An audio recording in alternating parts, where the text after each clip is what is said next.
السلام علیکم ورحمۃ اللہ وبرکاتہ۔ الحمدللہ، الصلاۃ والسلام علی رسول اللہ، اشہد ان لا الہ الا اللہ واشہد ان محمدا عبدہ ورسولہ۔ اعوذ باللہ من الشیطان الرجیم، بسم اللہ الرحمن الرحیم۔ وَلِلَّهِ عَلَى النَّاسِ حِجُّ الْبَيْتِ مَنِ اسْتَطَاعَ إِلَيْهِ سَبِيلًا وَمَنْ كَفَرَ فَإِنَّ اللَّهَ غَنِيٌّ عَنِ الْعَالَمِينَ۔ اللہ رب العزت نے لوگوں پر بیت اللہ کا حج واجب قرار دیا اور شرط رکھ دی کہ من استطاع الیہ سبیلا، جو بیت اللہ پہنچنے کی استطاعت رکھتا ہو، اور جس نے استطاعت ہونے کے باوجود بیت اللہ کا حج نہیں کیا، اللہ رب العزت غنی ہے، اس سے بے پرواہ ہے۔ حج دین اسلام کا 5واں رکن ہے اور زندگی میں ایک دفعہ واجب ہے۔ جس نے ایک دفعہ سے زیادہ حج کیا، گویا کہ اس نے نفلی حج کیا۔ آج ہم بالکل اختصار کے ساتھ کتاب و سنت کی روشنی میں آپ کو طریقۃ الحج بیان کریں گے، کیونکہ حج پیسوں سے ہوتا ہے، جسم سے ہوتا ہے، تھکاوٹ ہوتی ہے، اس لیے پیسے بھی لگتے ہیں، تھکاوٹ بھی ہوتی ہے۔ تو اگر انسان حج میں واجبات کو، ارکان کو ترک کر کے آ جائے تو حج قابل قبول نہیں۔ اس لیے ہم کتاب و سنت کی روشنی میں مختصر آپ کے سامنے حج کا طریقہ بیان کریں گے۔ سب سے پہلے ہے غسل کرنا۔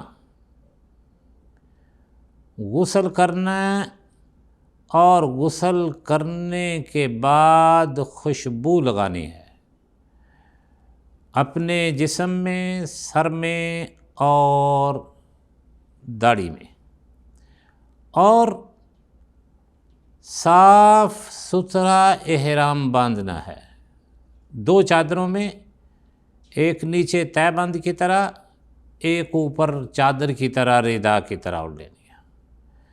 اور افضل یہ ہے کہ احرام سفید ہو۔ اگر سفید کی استطاعت نہیں رکھتا تو کوئی بات نہیں، سنت سفید احرام ہے۔ یہ ہے مرد کے لیے۔ عورت جن کپڑوں میں ہے وہی اس کا احرام شمار ہوگا، اور قطعاً ایسا لباس نہ پہنے کہ جس میں مردوں کی نظر اس کی طرف جائے۔ ایسا لباس پہنے کہ جس سے پورا جسم ڈھمپا ہو، اور حتی الامکان شوخا لباس نہ پہنے۔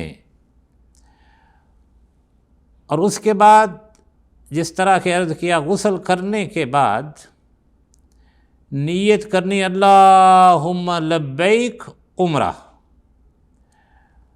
اگر اس کے بعد حج کرنا ہے تو وہ زبان سے کہنے کی ضرورت نہیں، وہ دل میں رکھے کہ میں نے عمرے کے بعد حج کرنا ہے، اور کہے بلند آواز کے ساتھ لبیک اللہم لبیک، لبیک لا شریک لک لبیک، ان الحمد والنعمت لک والملک لا شریک لک۔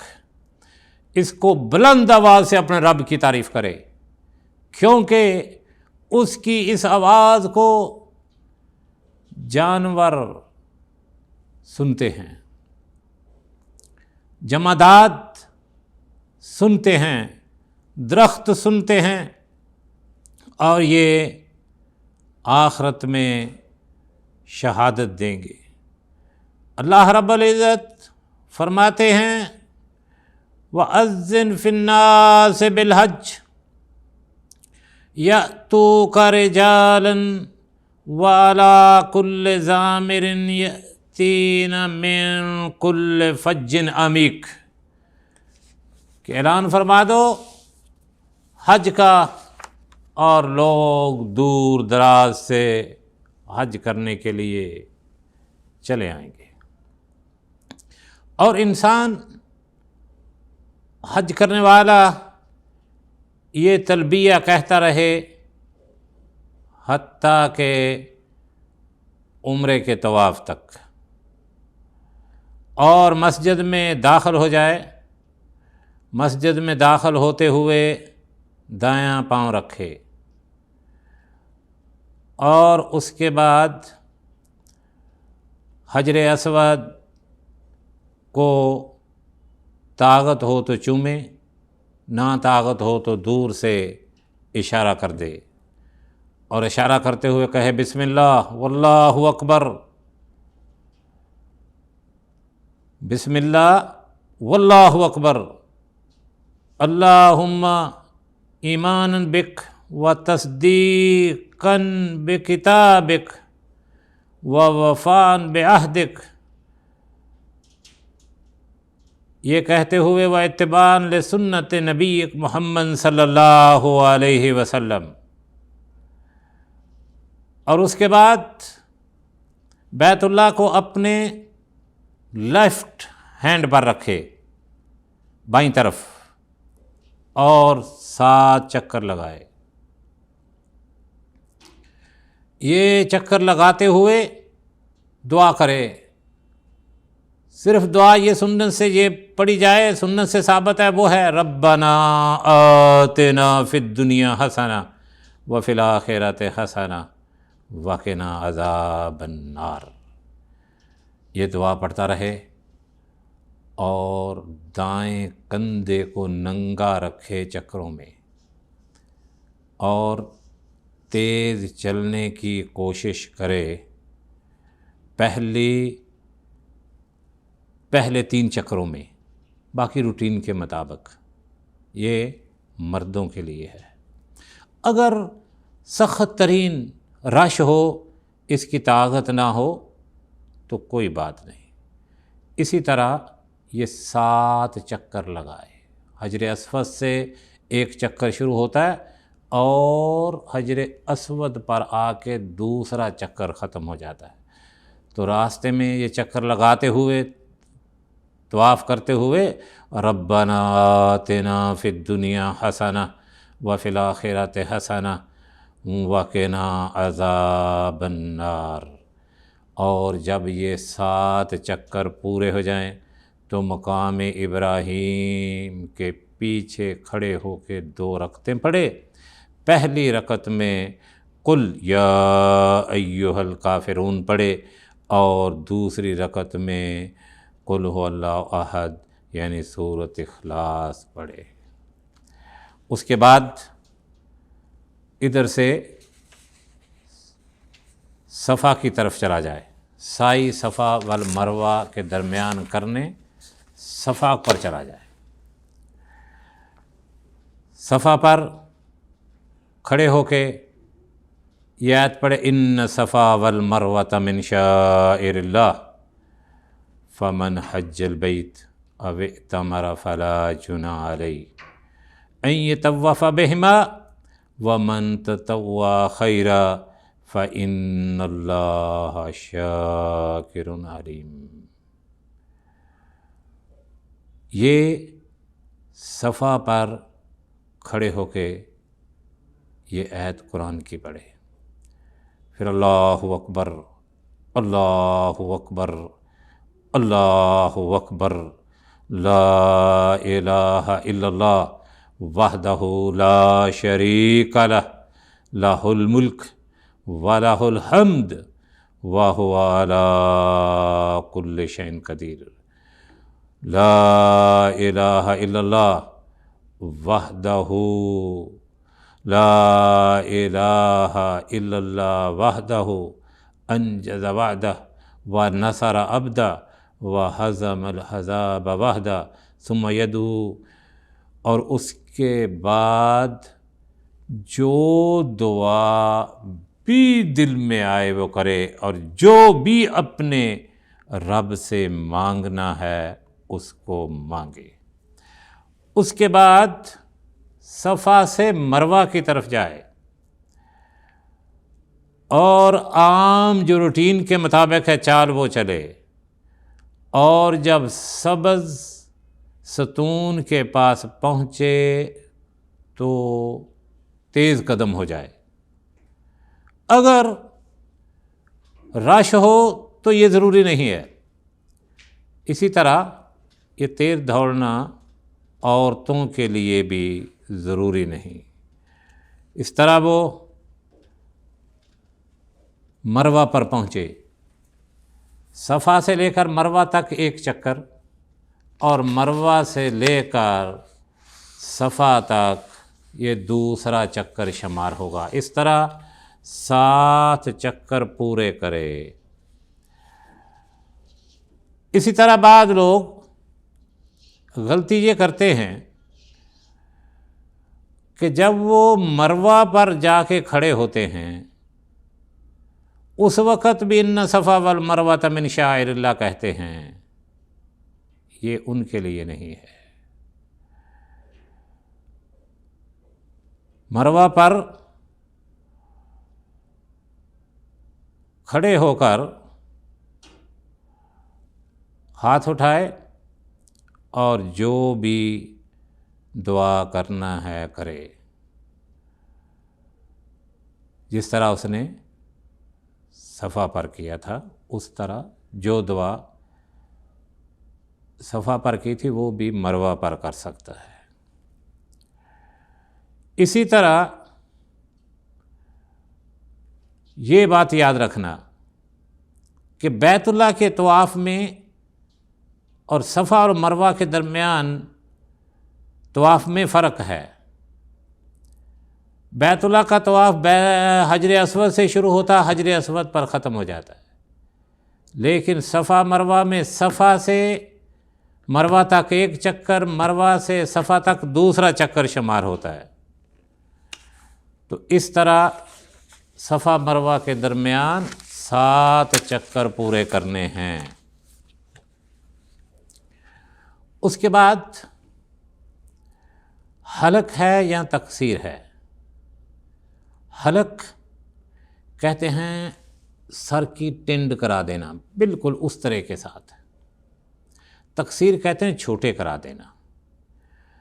تو اس میں افضل یہ ہے کہ صفا اور مروہ کے درمیان سعی کرنے کے بعد تقصیر کرائے، بالوں کو چھوٹے کراتے، بال نظر آئیں سر کے اوپر، کیونکہ ابھی اس نے حج کرنا ہے، حج کے بعد پھر اس نے بال کٹانے ہیں، تو اس لیے سارے سر کے بالوں کو کٹانا ہے۔ کچھ لوگ جو ہیں تھوڑے سے ادھر کٹا لیتے ہیں، تھوڑے سے ادھر، تھوڑے سے ادھر، ایسے نہیں ہے، سب کٹانے ہیں اور سارے سر سے کٹانے ہیں۔ یہ ہے طریقہ۔ اس کے بعد 8 تاریخ کو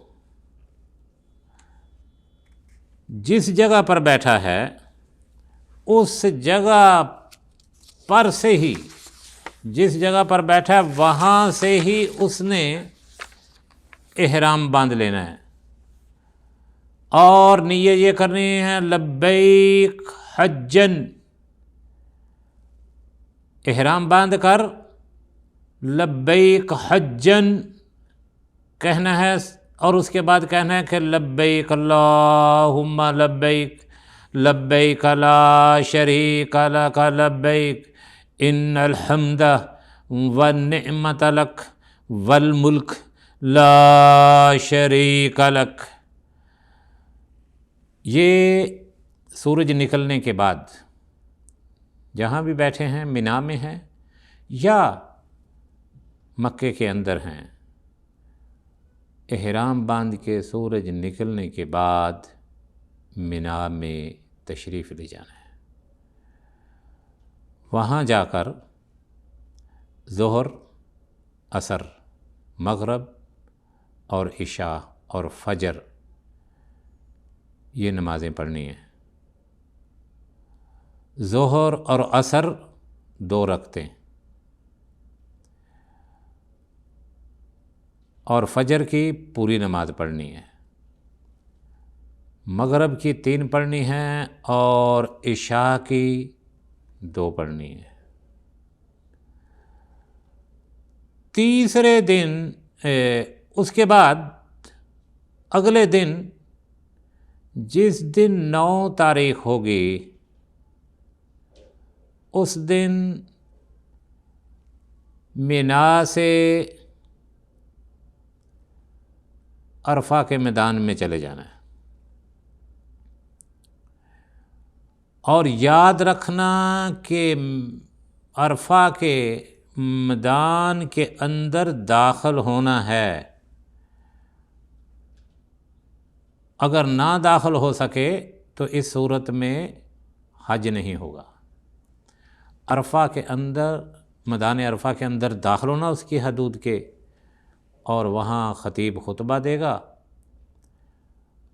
اور دونوں نمازوں کو جمع کر کے پڑھے گا، ظہر اور عصر کو۔ پھر وہاں اللہ کا ذکر کرنا، تسبیح کرنی، حمدیں کرنی حتیٰ کہ مغرب تک۔ جب مغرب کی نماز ہو جائے تو آپ نے عرفہ سے نکلنا، سورج غروب ہونے کے بعد مزدلفہ میں آ جانا ہے۔ مزدلفہ میں مغرب کی نماز اور عشاء کو جمع کر کے پڑھنا ہے، اور عشاء کی نماز جمع کر کے پڑھنا ہے۔ نماز عشاء کی 2 رکعتیں ہیں اور مغرب کی پوری پڑھنی ہے۔ وہاں ٹھہرنا ہے مزدلفہ میں، اور فجر کی نماز کے بعد سورج نکلنے کے بعد مینا میں آ جانا ہے۔ مینا میں آنے کے بعد آپ نے سب سے بڑا جو جمرہ عقبہ ہے، جس کو ہمارے لوگ کہتے ہیں بڑا شیطان، اس کو 7 کنکریاں مارنی ہے، اور اس کے بعد قربانی دینی ہے، اور اس کے بعد بال کٹانے ہیں۔ بے شک انسان طواف کرنے اور سعی کرنے چلا جائے، کوئی حرج نہیں۔ اگر چاہتا ہے تو ان کو آگے پیچھے بھی کر سکتا ہے، کوئی حرج کی بات نہیں ہے۔ کہ نبی صلی اللہ علیہ وسلم نے جب کسی نے آگے پیچھے کیا تو فرمایا کہ لا حرج، کوئی بات نہیں ہے۔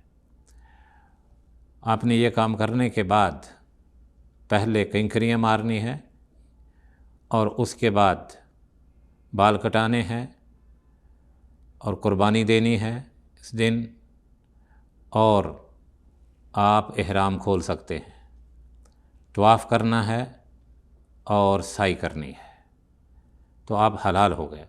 اور آپ نے 10 تاریخ ہے یہ، 11 تاریخ کو بھی آپ نے کنکریاں مارنی ظہر کے بعد، پہلے کو، دوسرے کو، تیسرے کو، یہ دوسرے دن 11 تاریخ کو۔ 12 تاریخ کو بھی مارنی ہے ظہر کے بعد، پہلے کو، دوسرے عقبے کو، تیسرے کو۔ پہلے کے بعد کنکریاں 7 مارنے کے بعد دعا کرنی ہے، دوسرے میں دعا کرنی، دوسرے کو مارنے کے بعد، تیسرے میں مارنے کے بعد چل پڑنا ہے۔ یہ کام آپ نے 12 تاریخ کو کرنا ہے۔ نہیں مار سکے مغرب تک تو اگلے دن رہنا ہے، پھر اگلے دن ان کو مار کے، یا 11 کو اگلے دن بھی مار کے، اس دن بھی مار رہی، اگلے دن مار کے پھر نکلنا ہے۔ اور جو مکے سے باہر کے ہیں ان کے لیے طواف الوداع ہے، اور انشاءاللہ بمشیۃ اللہ حج قبول ہو جائے گا۔ دعا ہے اللہ رب ہمارے حج کو، سعیوں کو قبول و منظور فرمائے۔ وصلی اللہ علیہ وسلم۔